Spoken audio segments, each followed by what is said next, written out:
Oke, kita lanjutkan lagi. Nah, nanti ya antara manusia dengan hewan. Nah, di sini kalau kita lihat secara ini ya kasat mata bahwa ini itu pesulap melakukan trik apa gitu kan. Triknya nanti dia biasanya akan mengambil barang dari topinya ternyata isinya kelinci. Nah, dari kalau kita tidak pahami gitu ya bahasa kelinci gitu ini bahasa kelinci apa apa gitu kan kadang kan kita tidak sama tadi ya contohnya tadi ya berkomunikasi dengan hewan ya, dengan bahasa isyarat. Nah kalau dengan bahasa verbal kadang kan tidak berhasil gitu kan ini ya, pesulapnya oh iya iya tapi ini bahasanya apa kelinci nah, gitu kan.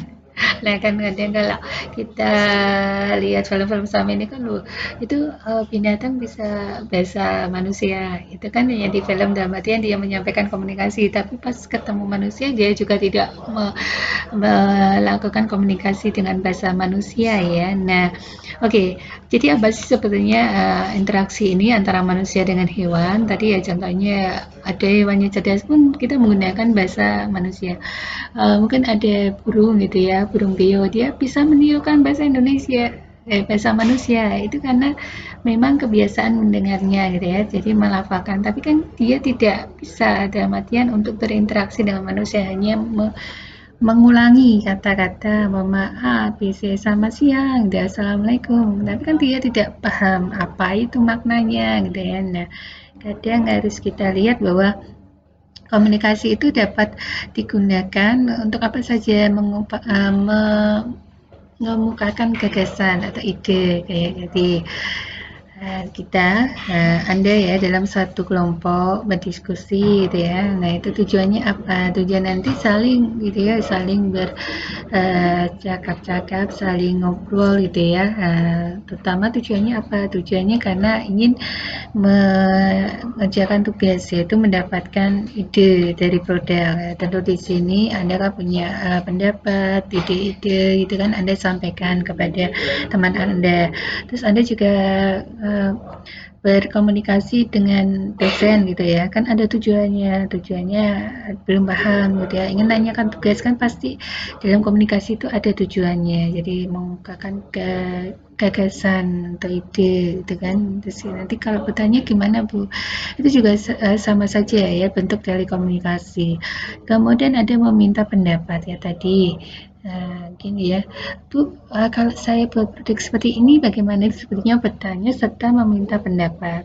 Itu juga bisa disampaikan dalam bentuk komunikasi karena memang itu yang kita perlukan. Apalagi kalau Anda sebagai mahasiswa ya diberikan tugas tidak dalam artian belum semuanya memahami.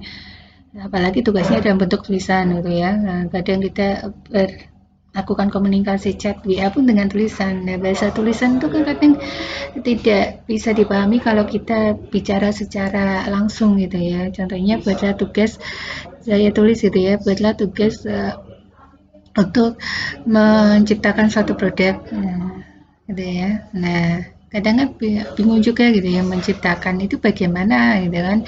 Menciptakan ada kan kalau menciptakan berarti kan ada gini ya kalau ada yang menciptakan alam semesta itu kan berarti membuat atau memulai suatu hal yang baru ya padahal itu yang dimaksudkan menciptakan itu apa nah kalau Anda memang belum paham sampaikan gitu ya tanyakan itu kan berarti kan Anda mempunyai suatu suatu istilahnya pendapat yang mungkin ini pendapat saya ini benar nggak sih gitu ya saya tanyakan dulu kepada dosennya ternyata dimaksudkan menciptakan itu apa oh menciptakan itu hanya Anda membuat produk tapi tidak produk hal yang baru gitu ya produk baru Anda hanya membuat produk yang sudah ada selama ini tapi Anda modifikasi nah itu kan kalau tidak disampaikan secara jelas dengan tulisan saja kadang tidak ya tidak cukup. Kemudian komunikasi tadi untuk apa? Mempengaruhi. Nah, itu ya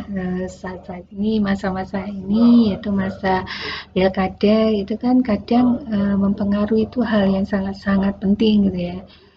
Tadi makanya orang-orang yang maju dalam pilkada itu mau tidak mau ya harus pintar berkomunikasi, pintar berinteraksi dengan masyarakat agar nanti mau memilihnya, itu kan itu sifat mempengaruhi. Mungkin nanti kalau Anda dengan teman Anda yang suka dominan gitu ya, yang suka bicara itu punya sifat akan mempengaruhi gitu ya. Anda ingin mengajak temannya, itu kan mempengaruhi temannya untuk ikut keinginan Anda itu kan kadang juga bentuk komunikasi itu salah satunya nanti ada bentuk-bentuk seperti ini kok sifatnya memaksa ya nah itu sebetulnya kan kayak komunikasi gitu ya kemudian ada relasi dan kekerabatan nah itu seperti kita ini sebelumnya belum mengenal gitu ya Anda belum mengenal saya Anda juga belum mengenal teman Anda gitu kan nah setelah Anda masuk ke rekam medis Fakultas Kesehatan Udinus Anda mulai banyak teman gitu kan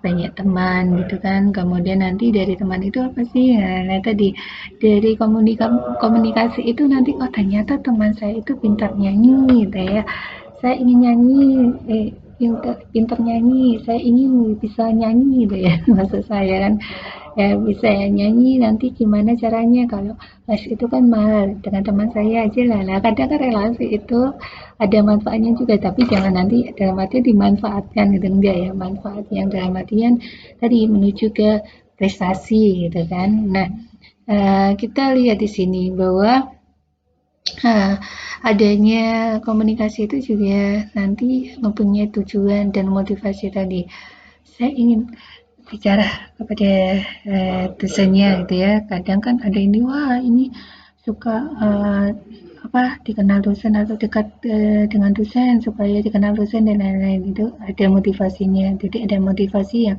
nanti diharapkan tuh motivasi yang sifatnya untuk lebih baik meningkat gitu ya oke nggak apa-apa lah saya suka bertanya pada dosen, dikenal dosen, tapi kan di situ nanti saya tunjukkan bahwa saya itu dikenal, saya juga nanti dari yang belum saya pahami, gitu ya, yang banyak pertanyaan nanti itu nanti akan menambah nilai saya, gitu ya, menambah nilai atau saya bisa menjawab ujian dengan baik. Lah itu kan ada tujuan dan motivasinya.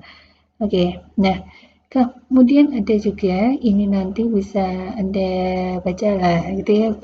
Baca itu juga dalam bentuk komunikasi yaitu tulisan, kemudian Anda baca. Nah, di situ kan ada proses untuk mentransfer antara eh, tulisan dan yang Anda ini ya, Anda ambil dari tulisan itu, kemudian Anda lihat gitu ya. Makanya kalau orang yang maaf ya belum bisa membaca, kadang kan kita memberikan tulisan kan ini apa gitu ya, ini hurufnya apa.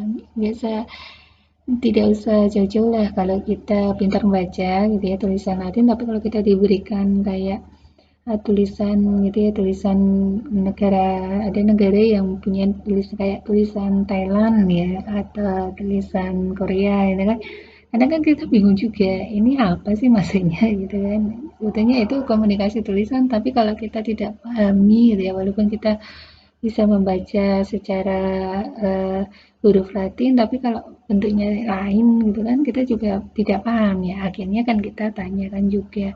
Nah, di sini komunikasi adalah proses yang penting dalam fenomena sosial. Jadi sekali lagi sebagai manusia itu sebagai makhluk sosial yang terjadi. Jadi fenomena itu yang terjadi di dunia ini, di alam ini gitu ya. Kita sering bertemu, kita melakukan suatu aktivitas, kegiatan gitu ya. Dan menjalin satu relasi antara satu orang dengan orang lain melalui cara yang mengerti. Jadi mudahnya komunikasi itu ada interaksi ya. Nah, bagaimana kalau saya ini ya komunikasi sendiri ngomong sendiri. Saya ini sebetulnya tidak ngomong sendiri. Saya berinteraksi dengan Anda tapi tidak interaksi langsung gitu kan. Karena kita dibatasi karena ini ya adanya kondisi seperti ini. Lah, memang kondisi-kondisi itu yang bisa menjadi hambatan dalam komunikasi kita. Tapi adanya teknologi itu tidak ya atau teknologi itu menyelesaikan dari hambatan atau permasalahan dalam komunikasi kita. Nah, ini ya. Kita lihat lagi ada gambarannya ini ya. Jadi komunikasi itu ada interaksi dan ada satu hal yang tujuan yang bisa dimengerti gitu ya. Terus ada relasi, ada interaksi atau relasi itu sama juga. Nah kita lihat ini orang ini nyanyi ya, nyanyi orang itu